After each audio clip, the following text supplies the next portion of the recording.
Sudah, Ibu. Oke, baik, terima kasih. Nah, Belum terlihat. belum? Ini sudah? Sudah, Bu, sudah. Sudah ya. Yang ada Sudah. Universitas Iksan Satyanya nih, ya, yang keren ya. Jadi bagaimana kita nanti mengaplikasikan evidence based practice pada perawatan luka kronik, karena yang kita lewat nanti akan melewati fase luka dari luka akut menjadi luka kronik ya, dengan menggunakan apa? Fasilitasnya adalah dengan menggunakan dressing, sebutannya terkini atau dressing modern ya. Tadi sudah diperkenalkan nama saya, maka untuk mempersingkat waktu saya lanjutkan aja dengan materi ini. Oke, ini sekedar nanti tapi saya akan bahas di berikutnya.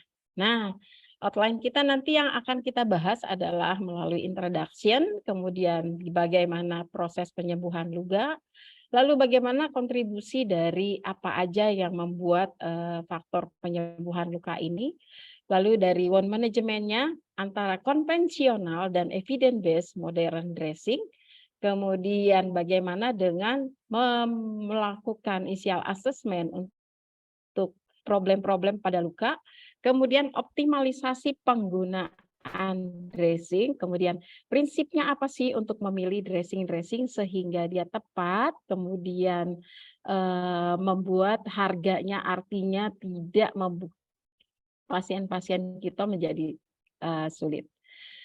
Nah, sebagai pembukaan bahwa penyembuhan luka merupakan suatu proses yang kompleks ya. Jadi, kenapa nih harus ada perawat luka? Tentunya karena mengalami berbagai masalah.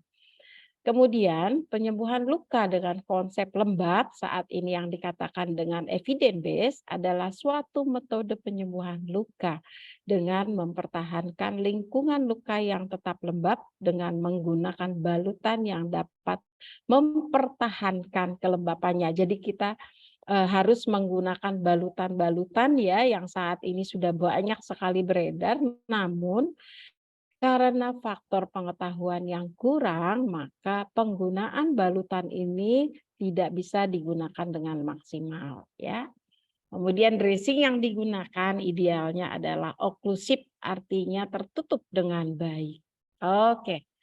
Satu sejarah bahwa di Indonesia terdapat satu lembaga pelatihan yaitu di Walker Center Indonesia ini berdiri sejak tahun 2007. Nah, ini adalah untuk peningkatan kapasitas dan kualitas sistem perawatan kesehatan ya, termasuk dengan tersertifikasinya sebagai perawatan luka yang terlatih, kemudian juga beberapa akses produk perawatan luka ini untuk memastikan bahwa penderita luka mendapat perawatan berkualitas tinggi dan konsisten dengan praktik yang terbaik ya.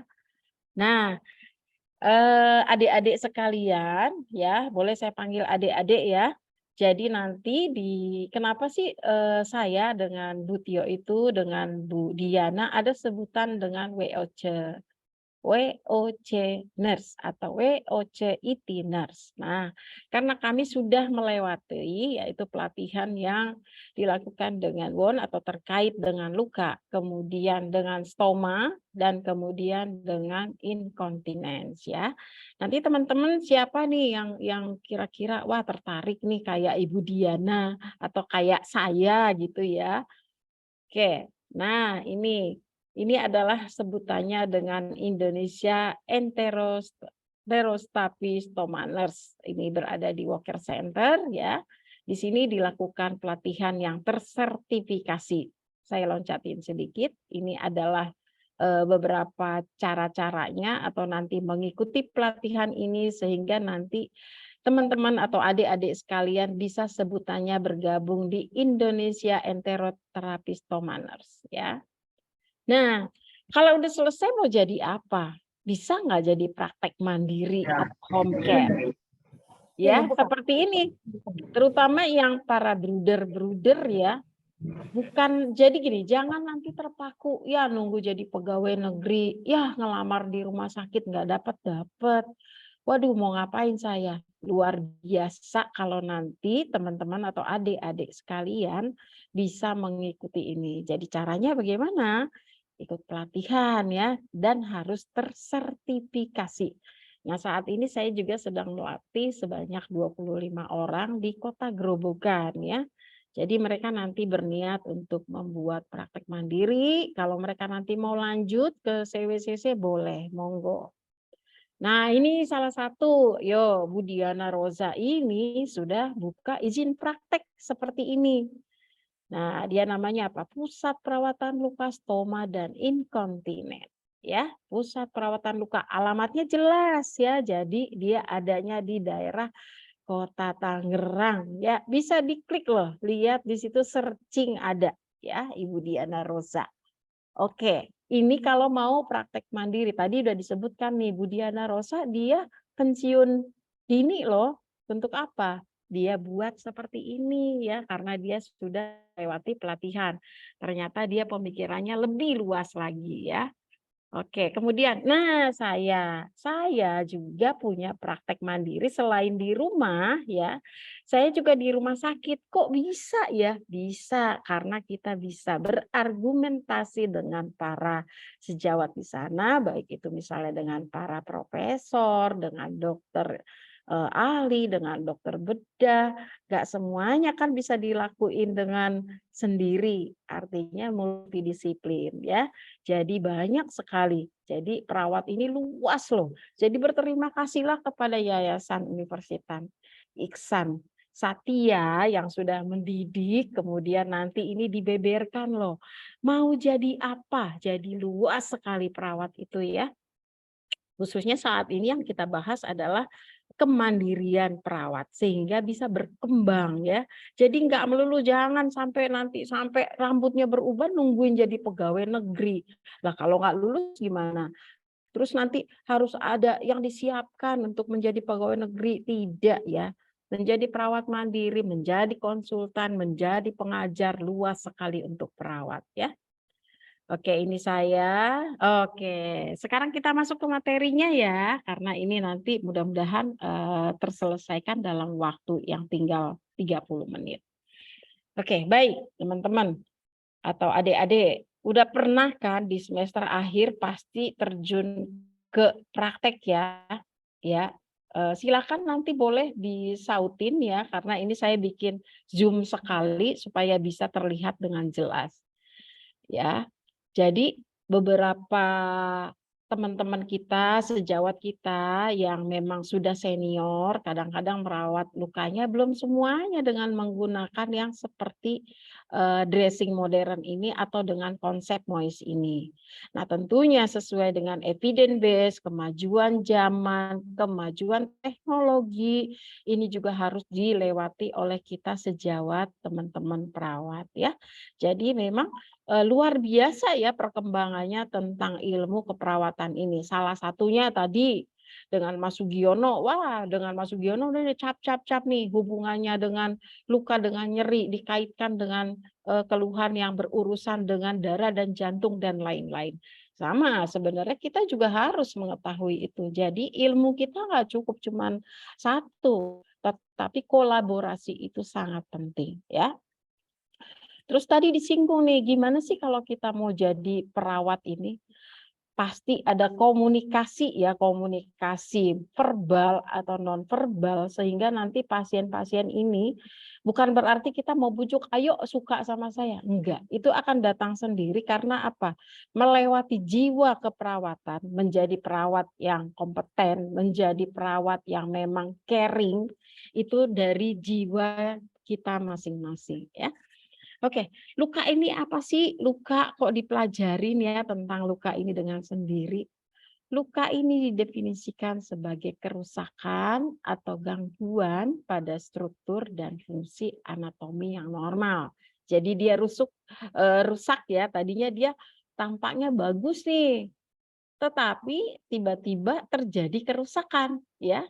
Dan ini dapat berkisar dari kerusakan yang sederhana sampai pada merusak epitel kulit dan lebih dalam, kemudian meluas sampai ke jaringan subkutan dengan kerusakan pada struktur lainnya, misalnya yang merusak juga tendon, otot, pembuluh darah, saraf, bahkan organ ya.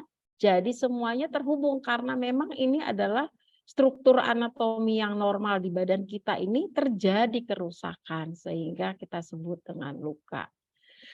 Nah, luka itu hanya ada dua ya, luka akut dan luka kronik. Tapi kita nanti lebih banyak membahas tentang luka kronik. Karena luka akut ini nanti akan sembuh sesuai dengan fasenya atau melewati fase sekitar 21 hari. Nah, kenapa jadi kita bahas tentang luka kronik? Karena apa? Luka yang mengalami kegagalan dalam penyembuhan. Artinya setelah melewati fasenya, kok dia nggak sembuh-sembuh? Sebabnya apa ya? Ada sebab dari dalam tubuh, ada juga dari luar tubuh. Kemudian kenapa? Menurun pasokan oksigen sehingga lukanya tidak mendapat suplai oksigen yang maksimal. Ya, itu melewati apa? Pembuluh darah. Dia melewati melalui pembuluh darah yang memberikan nutrisi. Ini terjadi pengeluaran protase, regulasi protein ya, di mana harusnya dia mendapatkan 80% itu harus masuk. Kemudian terjadi apa lagi kalau tidak sembuh? Akan terjadi perkembangan bakteri di dalam luka itu sendiri. Nah, dalam penata laksanaannya, luka kronik ini berbagai faktor lokal maupun sistemik, artinya sistemik yang melewati pembuluh darah ya atau aliran darah, ini harus diperhatikan untuk membantu mencapai penyembuhan yang optimal. Luka kronik ini disebut juga dengan luka yang tidak sembuh dengan proses fisiologis ya dan anatomis yang normal baik dalam hal tahapan maupun penyembuhan. Luka dianggap sebagai kronik jika menunjukkan perkembangan lebih dari 30 hari atau di 21 hari tadi dia tidak menutup dengan sempurna, maka ini sudah masuk dengan kategori luka kronik. Oke, bagaimana dengan penyembuhan luka? Oke, wound healing process atau fase penyembuhan luka ini, apapun penyebabnya dan apapun bentuknya yang merusak jaringan dan mengganggu lingkungan luka secara lokal di dalamnya. Kemudian respon fisiologis sangat mempengaruhi proses penyembuhan luka. Iya, yang normal itu sangat diperlukan. Kemudian penyembuhan luka adalah hasil interaksi antara sitokin, faktor pertumbuhan, kemudian darah, dan matriks-matriks yang ada di anatomi si tubuh kita sendiri yang secara anatomi tadi normal ya. Kan lapisan kulit kita ini ada nih, ada dari mulai atas ke bawah sampai hipodermis, dermis gitu ya. Itu semuanya terstruktur dengan baik tetapi matriksnya ada yang rusak. Nah, proses penyembuhan dipengaruhi beberapa faktor tadi. Oke, kita singgung sedikit fase penyembuhan luka, yaitu melewati dengan fase inflamasi. Jadi kalau seseorang itu dilakukan tindakan pembedahan, operasi, dia akan melewati fase inflamasi, artinya dia akan bengkak, merah. Nah, itu adalah fisiologis ya, jadi itu normal. Jadi nanti kalau misalnya ada pasien nih, pas kita nih menjadi junior nih di rumah sakit, ditanya, "Suster, saya itu udah hari kelima loh operasi, kok bengkak ya?" Artinya dia normal karena fisiologis ya, dia pasti merah, bengkak, tapi bukan infeksi. Nah, kemudian setelah dia memasuki fase inflamasi, bertambah harinya sampai ke 21 hari, itu dia masuk namanya fase proliferasi. Di sanalah ketika dilakukan sayatan, jaringan yang di dalam bertaut kembali, matriksnya bertaut kembali ya. Jadi dia kembali sempurna menutup ya, tetapi bekas ada ya. Nah, kemudian setelah melewati fase proliferasi, maka dia akan masuk ke fase remodeling, artinya akan membentuk seperti semula. ya, kembali bertaut seluruh matriks-matriks yang ada di anatomi atau di pembuluh darah kita. Dia bertaut kembali, meskipun memang pasti ada rasa nyeri dan lain-lain, tapi nyerinya normal ya.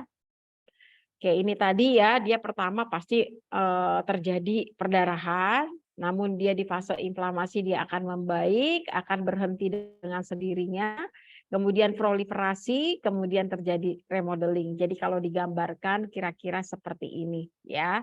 Kalau bekas pasti ada ya. Jadi dia masuk di sini nih, fase remodeling. Nanti di fase remodeling juga kalau misalnya ada masalah, tentunya caranya ada tersendiri ya. Oke. Ini juga, nah ini tadi sebagai gambaran bahwa ketika dia masuk di wound, di luka akut, dia pembuluh darahnya semuanya baik, bagus, sehingga dia nanti terjadi reepitelisasinya normal, kembali, semuanya kerja ya, ada sinetrofil, ada fibroblast, dan lain-lain. Dia bekerja dengan sempurna melewati fase-fase ini. Kemudian kok jadi rusak ya lukanya ya, kenapa ya? Karena ada masalah di sini nih, ya. Terjadi misalnya ada mikroorganisme, ada infeksi, kemudian ada neutrofilnya nggak sempurna, aliran darahnya tidak memberikan asupan nutrisi yang baik, ya, oleh karena faktor-faktor yang lain, ya. Tidak terjadi angiogenesisnya nih di sini nih, fibroblasnya nggak masuk. Karena nggak masuk, dia alirannya terhambat dan lain-lain, maka terjadilah pengumpulan bakteri. Akhirnya terjadi apa? Infeksi misalnya seperti itu ya. Oke, kemudian kontribusi dari faktor penyembuhan luka ini adalah kompleks ya, interaksi terkoordinasi dengan beragam sistem imunologi dan biologis. Kemudian ini akan melibatkan serangkaian langkah dan peristiwa yang diantar dengan hati-hati yang tepat sesuai dengan tadi jenis sel-sel sehingga fase-fase di luka ini bisa terjadi prosesnya dengan baik dan sempurna. Oke. Oke. Nah, nanti kalau misalnya kita nih tata laksananya ketika terjadi wound kronik ya, macam-macam luka nanti yang akan kita hadapi, misalnya diabetic foot ulcer, ya, luka diabetes ya, kemudian ada pressure injury, luka tekan. Sekarang sebutannya adalah pressure injury ya. Jadi bukan dekubitus atau bukan luka tekan, tetapi pressure injury itu sejak tahun 2016. Kemudian nanti akan ketemu dengan luka cancer. Kemudian juga akan ketemu dengan dehiscent tadi karena dia tidak mendapat asupan yang normal sehingga lukanya jadi terbuka. Kemudian mungkin ada yang kecelakaan, trauma dan lain sebagainya. Ya, kenapa disebut dengan tadi sudah fase penyembuhan? Apa nih penyebabnya macam-macam ya, disebabkan terjadi apa? Diabetic foot ulcer, mungkin dia sudah terjadi neuropati. Sebenarnya di sini peran perawat sangat penting. Apa? Preventifnya. Mudah-mudahan di kampus atau di Stikes Iksan ini sudah ada yang mempelajari atau sudah mengambil KTI tentang diabetes ya, sehingga dia terjadi neuropati sehingga untuk mengurangi angka terjadinya amputasi. Kemudian ada deformitas kaki, kemudian kemungkinannya adalah imobilisasinya yang terganggu, GDS-nya tidak terkontrol, usianya, terus ada faktor yang lain yaitu komorbid penyakit yang lain.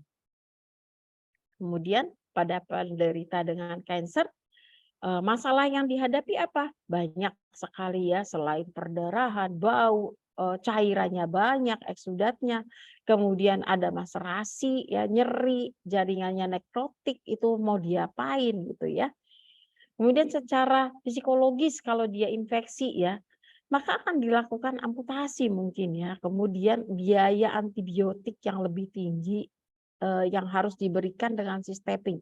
Artinya apa? Melalui infus, jadi bukan dengan oral lagi. Kemudian bagaimana menangani eksudatnya sehingga pasien-pasien ini harga dirinya itu lebih baik atau quality of life-nya lebih baik. Lalu bagaimana supaya tetap pasien-pasien kita ini nanti tetap bisa melakukan aktivitas.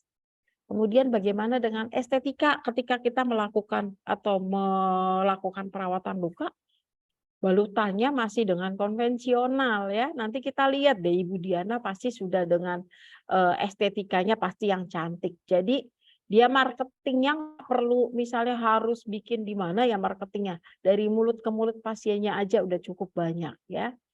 Kemudian kebutuhan nutrisi, kemudian personal hygiene-nya juga harus kita perhatikan.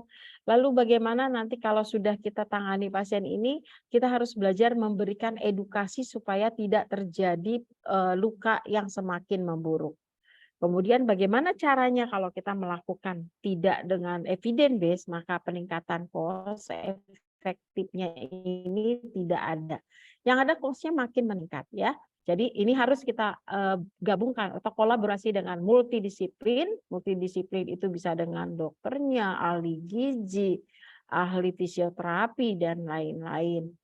Kemudian penggunaan dressingnya harus cost-nya efektifnya ya harus jangan sampai pasiennya jadi, wah mahal sekali, tidak ya. Ternyata dengan dressing dengan evidence based moist dressing ini bukan berarti harganya lebih tinggi.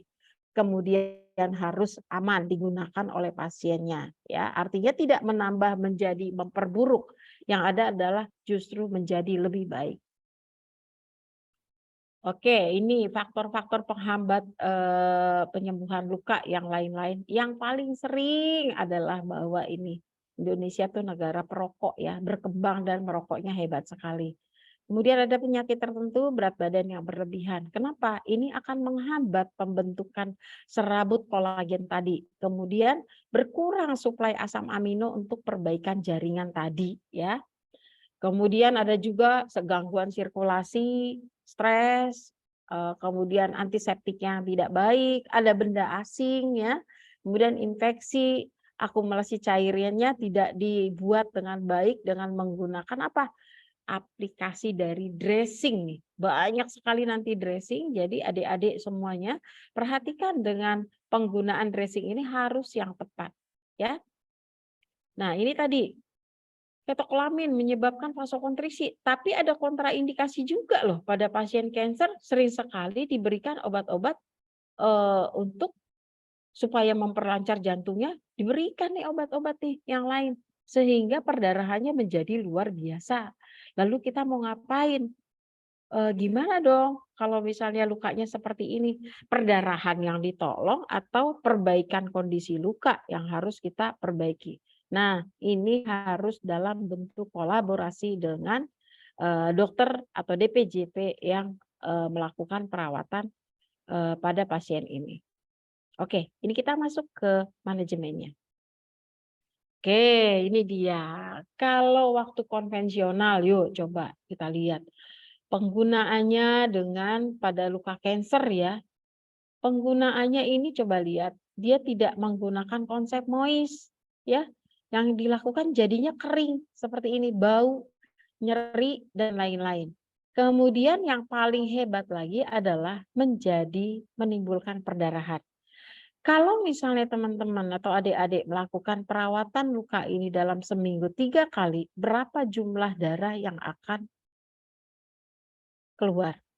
Atau ini habis ya, pas diperiksa tahu-tahu HB-nya udah tinggal 5 atau 6. Kemudian efek yang ditimbulkan adalah nyeri. Perlu nggak setiap kali melakukan perawatan luka harus diberikan analgetik atau MST? Atau tadi Pak Sugiono bilang skala nyerinya berapa? Kenapa? Karena pada luka kanker yang diserang itu adalah pembuluh darah dan juga saraf-saraf tepinya. Pastinya nyerinya luar biasa. Apalagi kalau kondisi pasiennya udah seperti ini nih. Menggunakan oksigen, palliative care, darahnya juga habis. Nah, seorang perawat luka yang sudah tersertifikasi atau dia sudah mengikuti kemajuan dari iptek, teknologi dan lain sebagainya, dia akan menggunakan dressing ini kemudian dibuat dengan konsep moist. Sehingga dengan apa tujuannya? Pasiennya lebih nyaman, nyerinya berkurang, kemudian perdarahannya tidak terjadi. Perbandingannya luar biasa ya. Kalau nanti kita cek HB-nya dia tetap di posisi yang baik. Nah, ini lagi konvensional. Coba kita lihat dengan seperti ini problemnya. Kemudian delayed ya, jadi penyembuhan lukanya juga terhambat. Kemudian nyeri, infeksi, bau. Yang ada kemungkinannya adalah nih kalau kita gunakan seperti ini kematian jaringannya. Kenapa? Bukan berarti karena ini dia jadi mati, tetapi karena apa? Aplikasi untuk penggunaan dressing yang kita lakukan dengan menggunakan yang dressing-dressing yang bagus, yang dikatakan modern atau terkini, ini tidak menghambat aliran darah sehingga tidak membuat suplai oksigennya ini berkurang. Dengan balutan menggunakan oklusif dan tidak menekan aliran darah yang ada di area luka tersebut. Ya, sehingga aliran darahnya tetap lancar ya. Aliran darah ini kan dari nutrisinya ini yang memberikan nutrisi ke area yang ada di area luka tersebut sampai dengan ke ujung atau ke perifernya. Ya, sebenarnya penggunaan modern dressing ini sudah ada sejak tahun 1965 ya dengan Prof. de Winter ya. Dia menggunakan atau melakukan satu percobaan kepada seekor binatang, yang satu dilakukan dengan tindakan Moise konsep, yang satu dengan konvensional. Nah, ternyata dengan penelitian dia, yang lebih cepat sembuh, yang mana? Kelihatan dari luar yang konvensional, tapi kering di atasnya. Di dalamnya rusak tadi ya, karena kan tidak memperbaiki matriks yang ada di dalam. Kemudian yang di bagian yang moist ternyata dia lebih cepat sembuh karena sampai ke matriksnya dia terjadi angiogenesis dan lain-lain fibrinolisisnya baik. Sehingga pencapaian penyembuhan lukanya jadi lebih baik. Nah, ini adalah salah satu, nanti kita lihat ini ya pasien ini bagaimana sehingga dia mencapai kualitas hidupnya jauh lebih baik dan tidak perlu dilakukan dengan tindakan-tindakan operasi untuk dilakukan skin graft. Oke, preventifnya. Nah, ini jangan lupa bahwa tata laksana untuk perawatan luka kronis selalu ada data subjektif dan objektifnya. Subjektifnya silahkan gali sebanyak mungkin sampai dia ngerokoknya berapa bungkus dalam satu hari, karena itu sangat data subjektif itu sangat diperlukan ya ketika kita akan melakukan tata laksana perawatan luka. Ya, preventifnya lakukan evaluase fase penyembuhan luka, inflamasinya memanjang atau tidak ya. Kemudian kolaborasi cek kadar gula darahnya, kemudian penggunaan untuk cek apakah aliran darahnya baik atau tidak itu dengan menggunakan EBPA ya. Tapi kalau memang tidak ada juga masih bisa untuk tingkat-tingkat misalnya adik-adik masih bisa dilakukan dengan palpasi. Kemudian kolaborasi penanganan agresif pemberian antibiotik kalau memang dia sudah ada tanda-tanda infeksi.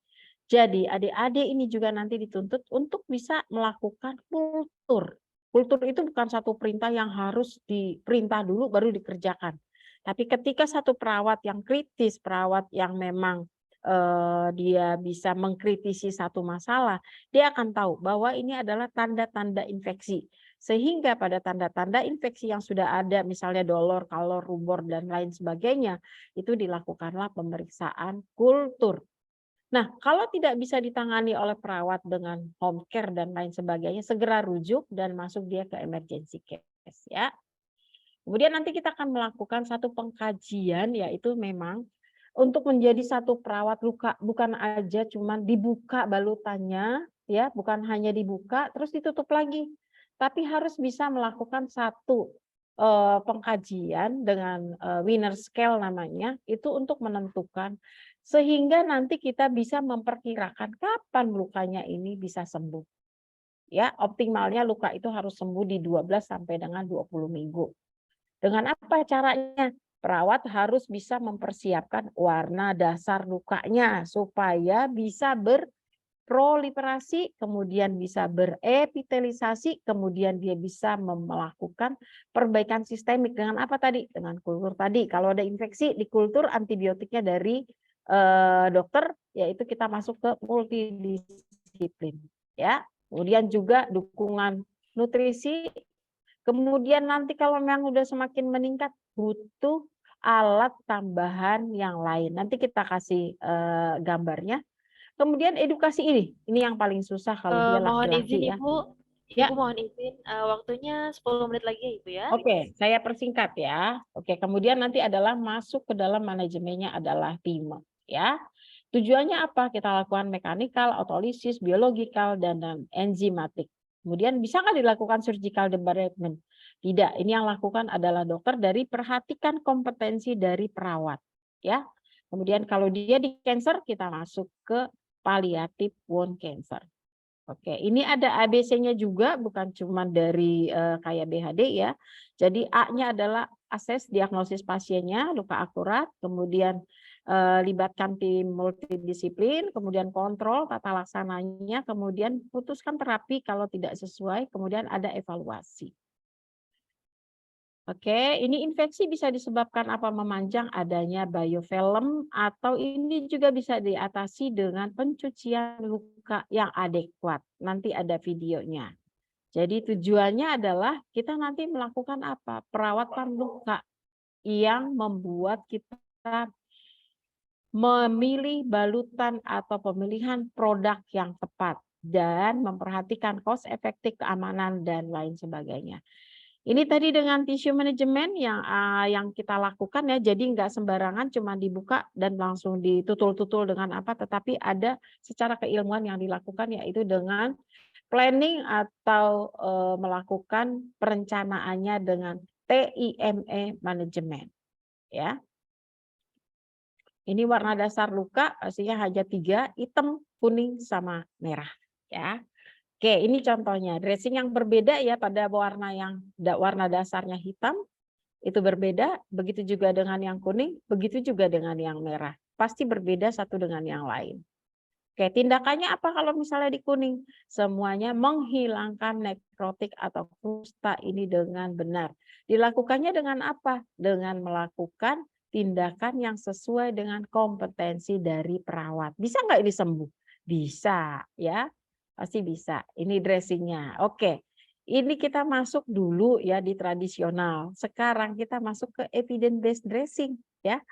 Oke, ini beberapa contoh yang evidence based dressing itu dengan tujuan apa? Mempertahankan kelembapan atau moisture balance, kemudian melakukan autolisis yang hitam tadi itu namanya diautolisiskan.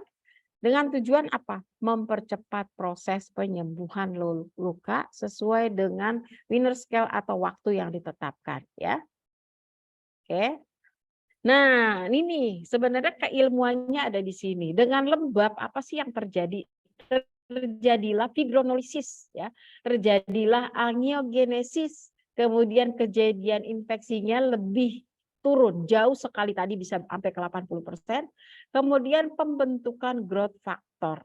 Oke, kemudian dia mempercepat pembentukan sel aktif atau invasi neutrofilnya ini diikuti dengan makrofag, monosit, limfosit dan lain-lain. Itu di sel matrisnya tadi. Oke. Oke, ketika luka ditutup berarti balutannya harus terus-menerus dia memproses. Nah, sampai abad ke sekarang ini sebenarnya kita udah ketinggalan ya.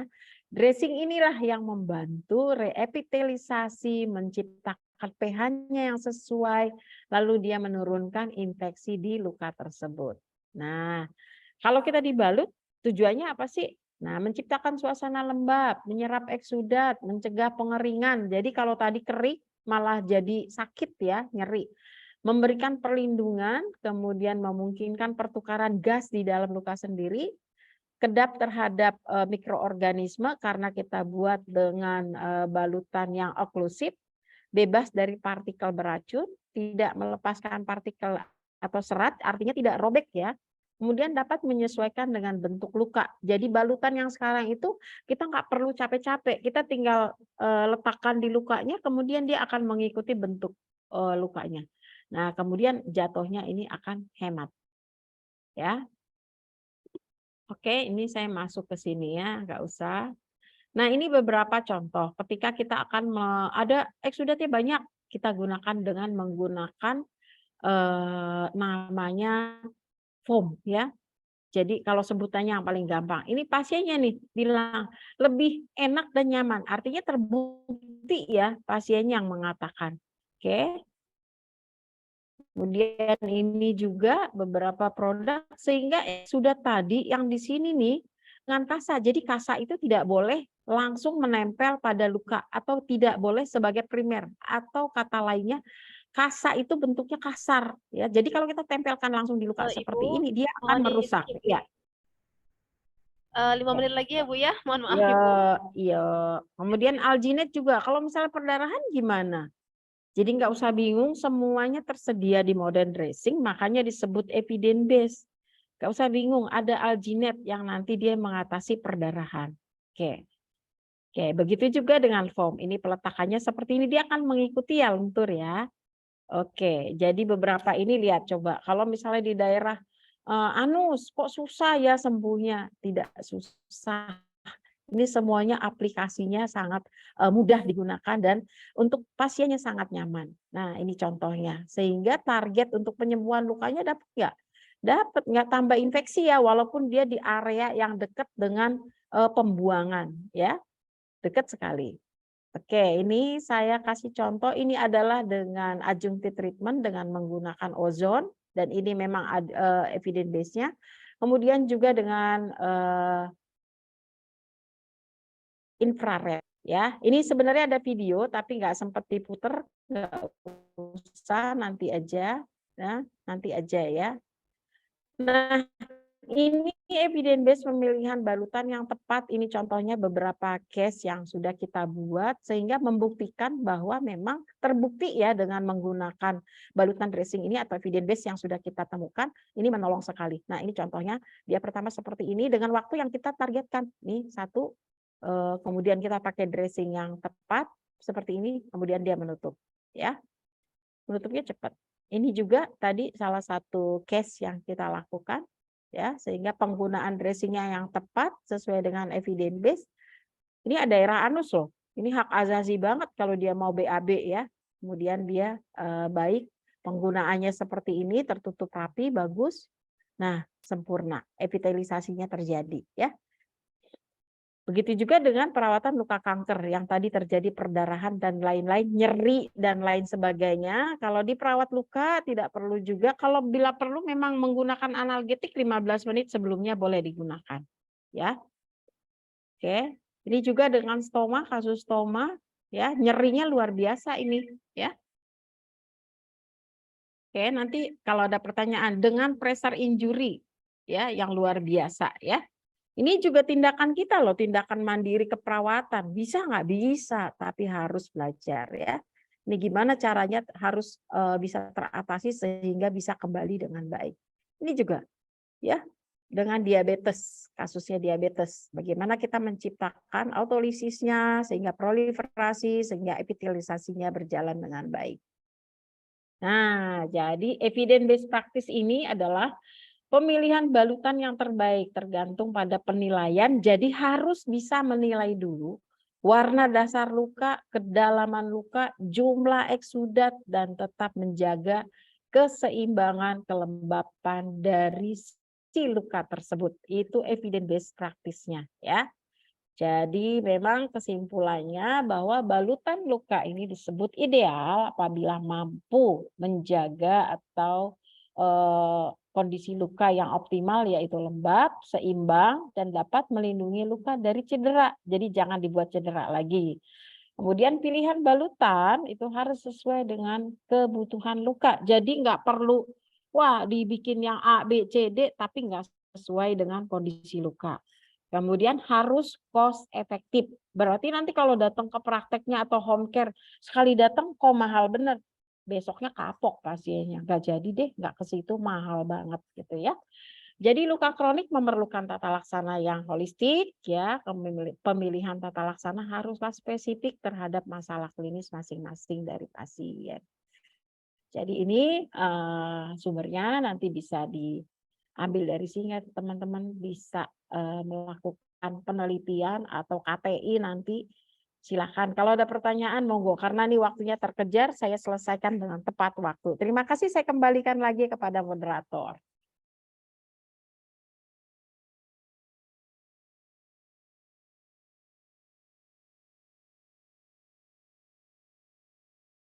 Oke, silakan moderator, saya kembalikan ke moderator ya. Suara saya kedengeran? Izin saya stop screen ya. Saya stop ya. Oke, Mbak Baik, Astuti. Ibu. Oke. Nah, kurang ya waktunya ya. Memang ini belajar kalau kayak gini, aduh harus banyak waktunya. Terima kasih buat moderator, saya kembalikan lagi. Kalau Ya. ada pertanyaan, monggo langsung kita diskusikan di sini. Baik Ibu, terima kasih Ibu. Materinya sangat luar biasa. Ini sebenarnya banyak sekali ya Bu ya slide-nya, sampai 60 slide. Dan materinya bagus sekali, cuman waktu kita tidak banyak hari ini, jadi ya begitulah Bu ya. Harus ada yang disingkat. Siap. Baik Ibu, sepertinya ini sudah ada teman-teman yang bertanya di kolom chat. Saya infokan juga teman-teman karena Ibu Tioma ini waktunya tidak banyak hari ini, jadi kita hanya membuka 2 pertanyaan saja